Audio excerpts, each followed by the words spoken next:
Tas, ko es vēl gribētu jums izstāstīt, tātad šis projekts ir valstiski svarīgs projekts, kurām ir ļoti daudz sasniedzamo rezultātu, un projekts arī ir sarežģīts ar to, ka projektā ir ļoti daudz īstenojamo darbību. Man un manai komandai būs jāīsteno 9 dažādas darbības. Lai mēs šīs darbības varētu īstenot, tad mums ir nepieciešami arī sadarbības partneri. Sadarbības partneri tātad mums būs pašvaldības un pašvaldību dibinātās izglītības iestādes, un arī, protams, valsts un valsts dibinātās iestādes. Mūsu projekta mērķis ir attīstīt integrētu skolu kopienā. Un tātad tas, kas mums visiem ir jāsaprot, ka skola nav viena pati par sevi, kas atrodas atrauta no visām citām pašvaldības institūcijām. Skola ir viena no pašvaldības būtiskākajām sastāvdaļām, un lai skola varētu jēgpilni īstenot gan izglītības procesu, īstenot visas tās lietas, kuras skolai ir jādara ikdienas procesā, ir nepieciešams, ka blakus mums ir vietējā kopiena. Vietējo kopienu tātad veido gan izglītojamā vecāki, gan visas citas institūcijas, kas skolai ir blakus. Un, lai šie procesi notiktu jēdzīgi, tad mums ir nepieciešama jēgpilna sadarbība. Un mūsu projekta mērķa grupa tātad ir pašvaldību dibināto vispārējās izglītības iestāžu izglītojumiem no 1. līdz 12. klasē. Tāpat valsts un valsts augstskolu dibināto vispārējās izglītības iestāžu izglītojumiem no 1. līdz 12. klasē, un pašvaldību un valsts augstskolu dibināto profesionālo izglītības iestāžu izglītojumie 1. 4. kurs. Ja mēs atceramies projektu Pumpuru, tad šī mērķa grupa bija mazāka. Šobrīd tātad mērķa grupa mums ir ļoti, ļoti plaša. Un ik pa laikam mēs pieskaramies tam, ka šis ir projekta Pumpurs turpinājums. Un tātad īstenojot projektu, ir nonākts pie secinājuma, ka iepriekšējais projekts iesāka darbu, veidojot šo izglītības ekosistēmu, veidojot sadarbību starp institūcijām, bet šī sadarbība netika nostiprināta tādās lielās būtiskās detaļās, kur pietrūka zināma atbildības deleģēšana un sadarbība. Tad mūsu projektā mēs šo mēģināsim atrisināt. Tāpat šobrīd mēs esam atskārtuši, un arī pēc projekta Pumpura ir izdarīti secinājumi, ka ļoti traucējoši apgūt izglītības saturu ir tas, ja izglītojumiem ir zema lasīt prasme. Un būtiskākais secinājums ir tas, ka tiešām vislabākos sasniegums izglītojamais saņem tajā brīdī, ja viņam sniegs atbalsts ir individuāli vai grupā. Un, protams, mēs saprotam, ka ļoti daudz šobrīd ir jāstrādā pie mūsu izglītojamo motivācijas, un tas arī ir viens no secinājumiem pēc Pumpura. Protams, kā mēs zinām, lai īstenotu kādu projektu, mēs neiztiekam bez normatīvā ietvara. Zinām, ka mūsu pamatdokuments izglītībā ir izglītības likums, kurā tad arī ir šis likuma pāns par to, kas skaidro, kas tad ir pašvaldības izglītības ekosistēma. Protams, mēs zinām, ka ir izglītības attīstības plāns, kurā arī ir noteikti procesi, noteiktas lietu virzības, kā tad mums ir jāsadarbojas. Un šeit ir viens punkts, kas mums paskaidro, kas tad ir ekosistēma, kas ir kopiena. Un mūsu projektam tā tad ir īpašais regulējums, kas ir 2024. gada 16. jūlija ministra kabineta noteikumu numuru 483. Un kā mēs visi zinām, katram projektam ir mērķa grupa, un šo mērķa grupu raksturo dažādi jēdzieni. Un arī šobrīd mēs kā komanda strādājam pie vadlīnijām, kurā mēs arī skaidrojam šos jēdzienus. Tātad visā projekta laikā mēs ļoti saskarsimies ar jēdzienu priekšlaicīga mācību pārtraukšana. Mēs saskarsimies ar PMP riskiem, kas ir priekšlaicīga mācību pārtraukšanas riski, un mēs saskarsimies ar sociālo atstumtību. Jo, lai iesaistītu izglītojamos mūsu projekta aktivitātēs, tad mums būs jāidentificē, vai šiem bērniem ir vai nav kādi riski, vai mums ir tas jau jāsāk apzināt un saprast, ko mēs varam darīt preventīvajā līmenī, vai mēs jau nodarbosimies ar to, ka mēs sniegsim atbalstu un mēģināsim sniegt katram bērnam viņa vislabāko atbalstu, kāds viņam tajā brīdī ir nepieciešams. Ja mēs skatāmies uz to, kāpēc tieši ir šie riski, priekšlaicīgas mācības pārtraukšanas un sociālās atstumtības riski, tad mēs zinām, ka 2022. gadā Latvijā 6,7 jauniešu vecumā no 18 līdz 24 gadiem priekšlaicīgi pārtrauc mācības. Redzam, ka lielākais vairums tātad tie ir jaunieši, mazāk meitenes vai sievietes. Un arī otrs rādītājs, kas mūs dara uzmanīgus, tātad lauku teritorijās šie riski ir lielāki nekā pilsētās. 2023. gadā dati liecina par to, ka vismaz 1% jauniešu vecumā no 15 līdz 19 gadiem nav ieguvuši izglītību, vai viņam šī izglītība ir zemāka par sākumskolas izglītību. Ja mēs paskatāmies centrālās statistikas pārvaldes dati bērni Latvijā 2024. gadā, tad mēs saprotam, ka šie dati mums nav glaimojoši, jo 2023. gadā 6,8 jaunieši, kas ir pabeiguši pamatskolu, neturpina izglītības ieguvi, vai tie jau ir 37 gandrīz vidusskolas beidzēji, kas arī neturpina izglītību. Ļoti, ļoti satraucošs dats, manuprāt, ir tas, ka 22. gadā ir 20,3 bērni vecumā līdz 17 gadiem, kas ir pakļauti nabadzības vai sociālās atstumtības riskiem. Un mēs izglītībā ļoti daudz atsaucamies uz pētījumiem, un tad viens no šiem PISA pētījumiem 2022. gadā saka mums to, ka matemātikas lasīt prasmes un dabas zinātņu pārbaudēs 10,6 skolēnu uzrāda zemu novērtējumu visos 3 priekšmetos. Kāpēc lasīt prasme ir viena no mūsu mērķu grupām? Tāpēc, ka ir konstatēts, ka zemāko lasīt prasmes līmeni Latvijā nesasniedz apmēram 6% bērnu, vai katrs 17. Latvijas skolēns nesaprot, ko lasa. Ļoti satraucoši dati, jo ja neprot lasīt un nav izpratni par to, ko lasa, tad mēs vairs nevaram runāt par to, ka izglītība tiek iegūta vislabākajā veidā. Un šeit jūs redzat arī datus, cik mums ir izglītojamie vecumā 1.–3. klase 2023. gadā, un ka 6% no šiem bērniem tātad ir apmēram 3700 bērni visā Latvijā, kas neprot vai nesaprot, ko izlasa. Ja mēs paskatāmies uz šī gada datiem 1. septembrī, tad mums 1.–3. klasē šobrīd mācās 61 646 bērni, un tātad no tiem 6%, kuri mums ir ļoti augstā riskā nesaprast, uzdoto, nespēt apgūt izglītības saturu, ir vismaz 3698 vai apmēram tie paši 3700 bērnu. Otrs satraucošs dats, mēs zinām, ka mums ir vērtējums 9. klasē, ir šie centralizētie eksāmeni, kas tātad paver iespējas turpmākai izglītības turpināšanai. 2022. un 2023. gadā vien vai vairāk centralizētos eksāmenus nenokārto 881 skolēns. 2023. un 2024. mācību gadā 729 skolēni nenokārto šos centralizētos eksāmenus. Lielākie, satraucošākie rādītāji ir matemātikā. Kā mēs zinām, 2023. un 2024. mācību gadā centralizēto eksāmenu slieksnis bija 10%, šajā mācību gadā, kas ir 2024. un 2025. tie jau ir 15%, un mēs esam indikatīvi arī paskatījušies uz rezultātiem, ka iespējamība, ka bērniem, kas nenokārto centralizēto eksāmenu, var būt 2 lielāka nekā iepriekšējā mācību gadā, un tāpēc ļoti būtiski būtu sniegt atbalstu bērniem, kas mācās 9. klasē šobrīd un tagad jau. Ja mēs pieskaramies pie tā, kāds tad ir mūsu projekta finansējums, tad šobrīd mums pieejamais finansējums projekta aktivitāšu īstenošanai ir 15,9 miljoni.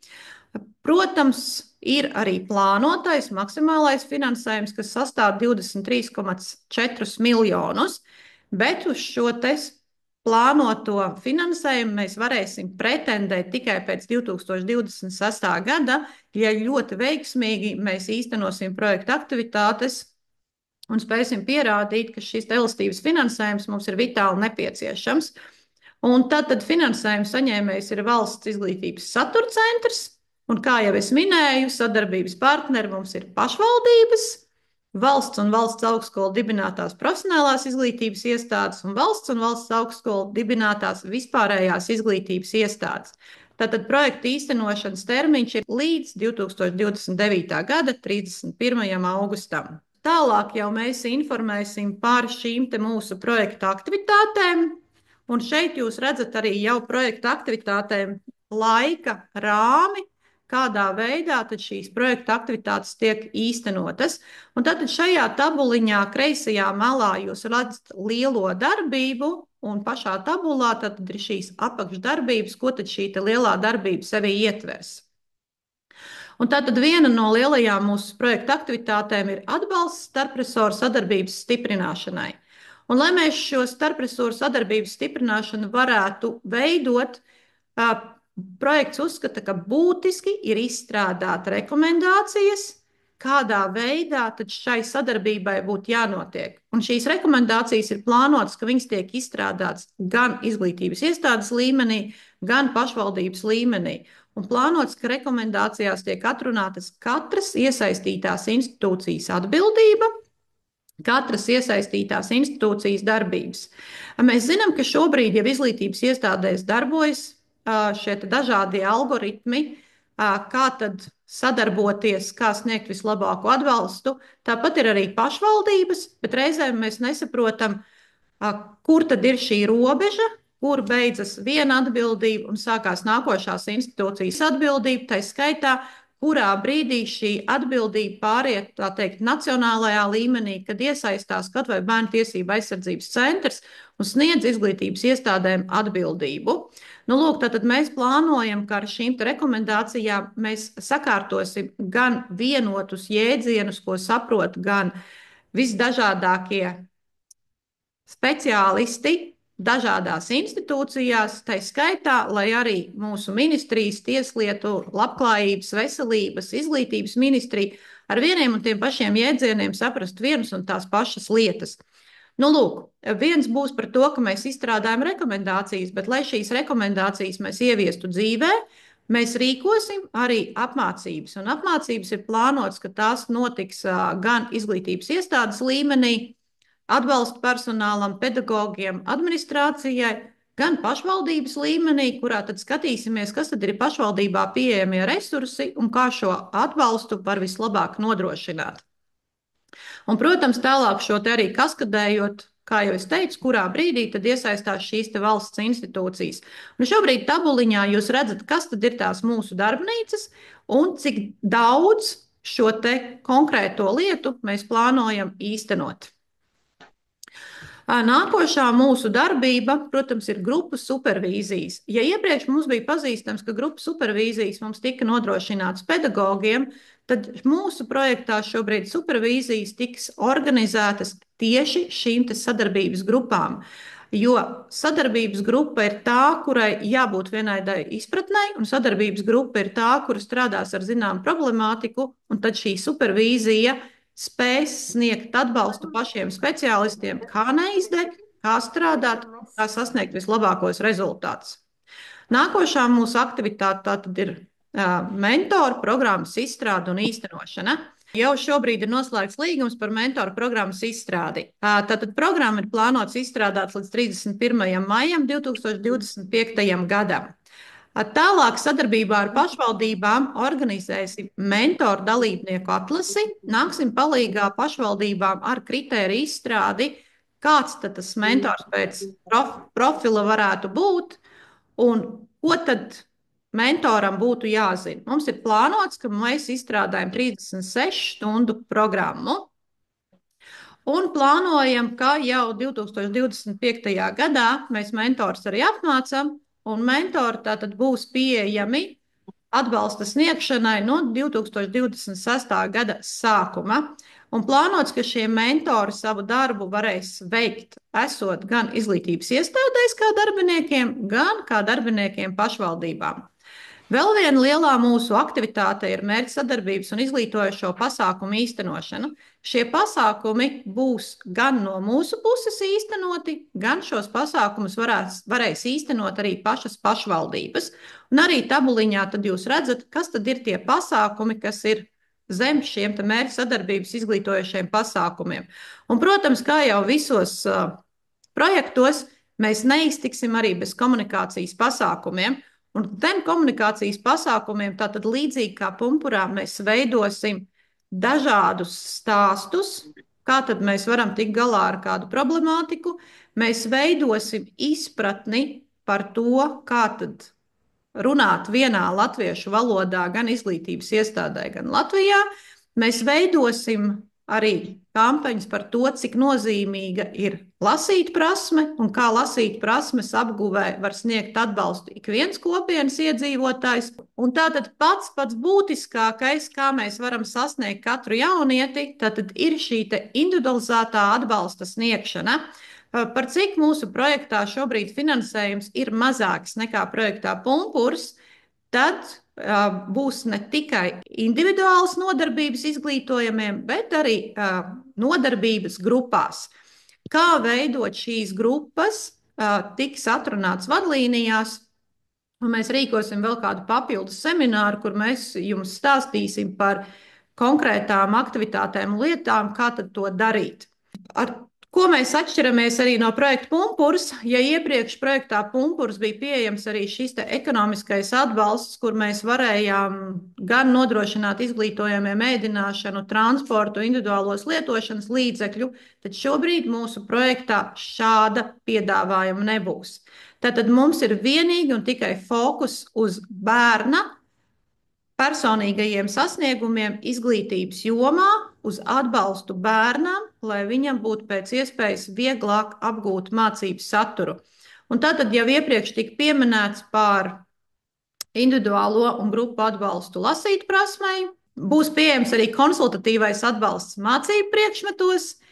Ļoti nopietni tātad ir jāstrādā ar šiem izglītojumiem, kas atkārtot mācās 9. klasē, kur nav nokārtojuši šos centralizētos eksāmenus. Tā ir īpaša mērķa grupa, un viņiem ir jāpievērš uzmanība.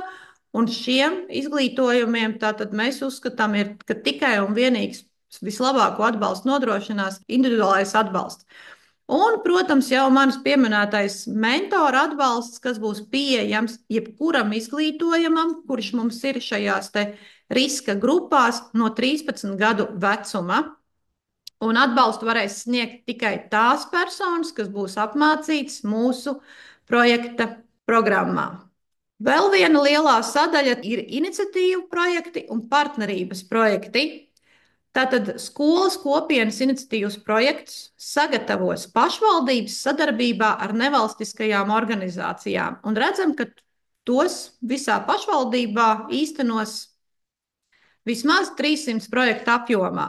Un arī tabuliņā ir pieejamais finansējums šiem projektiem.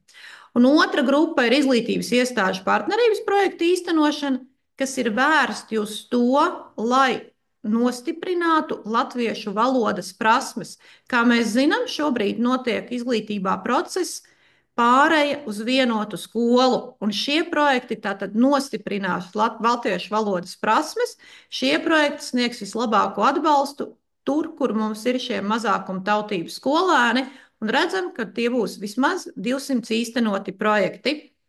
Un jau es pieskāros arī šiem mērķsadarbības izglītojošiem pasākumiem, kuros mēs plānojam, ka pašvaldības iesaist savus vecākus, pašvaldības iesaist tos vecākus, kurus mēs sakam, kas parasti ir tie grūtie, nesasniedzamie vecāki.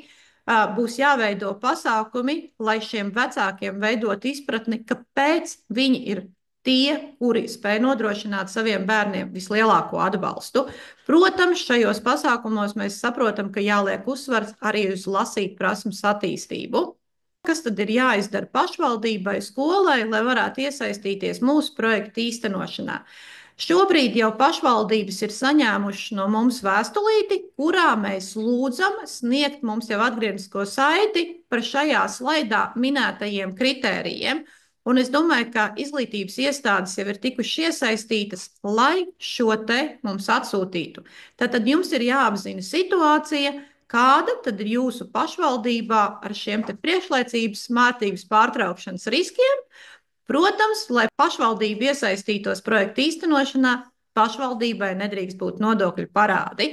Šobrīd, iesniedzot projektu pieteikumu, diemžēl nāks saskarties ar to, ka pašvaldībām šīs finansiālās saistības varbūt nav līdz galam sakārtotas.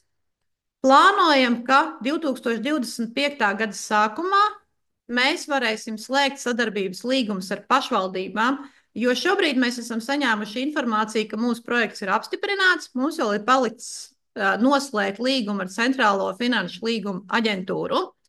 Un tātad tikko ir līgums noslēgts, tā mēs mēģināsim slēgt sadarbības līgumus ar tām pašvaldībām, kuras tātad mums būs atsūtījuši jau situācijas izvērtējumu, pašvaldībām, kurām ir publicēti šie te priekšlaicīgas mācības pārtraukšanas prevencijas vidējā termiņa plāni, un pašvaldībām, kurām nebūs šie te nodokļu parādi.